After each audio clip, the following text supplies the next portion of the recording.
one subject I do want to get to because I think it's the root cause of everything that's wrong with the United States, including the racial divide, et cetera, lack of understanding of what conservatism is all about or conservative history, is the education system. Right. When you've got an uneducated electorate, which is what we have, an uneducated electorate, it's Katie bar the door, and it results in extreme solutions one way or the other because people don't know history, they don't know what happened, they haven't been taught to think critically, and they will go for basically populist verbiage on one side or the other.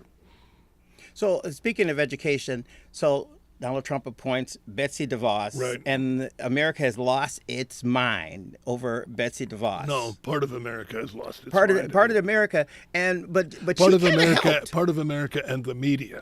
Well, but she helped, and because the media is here, and we'll talk about the media, but the media is here for good or bad. The media is here. Right. When Betsy DeVos, when her department sends out a tweet that's mispronunciations, misspellings, and it's a mess, and she's in charge of education, and the media reports how much money the DeVos family has given to the Trump campaign, and she's not really an educator. Don't you think that would rattle people? It might, but again, I think all of the reporting is highly one-sided. The truth is, she is pro-education. She is for fixing the system, and the system badly needs to be fixed. We have the most broken education system in the world, and we need to go no farther than Detroit or the state of Michigan to see how bad it really is. And who are the victims of this?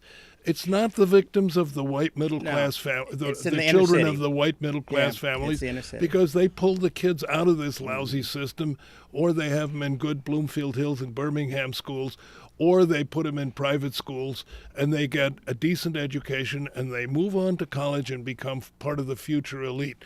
Meanwhile, in the inner city, aside from Cornerstone, it's a disaster.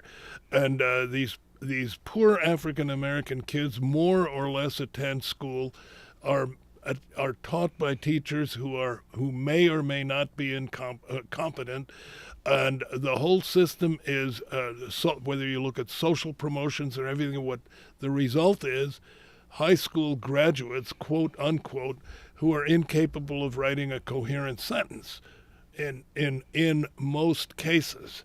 Who have so little knowledge about anything that they cannot be, they're not even suitable for service in the American military, which is sad because the military historically has provided a non-discriminatory startup environment for many young Americans coming out of inner city schools.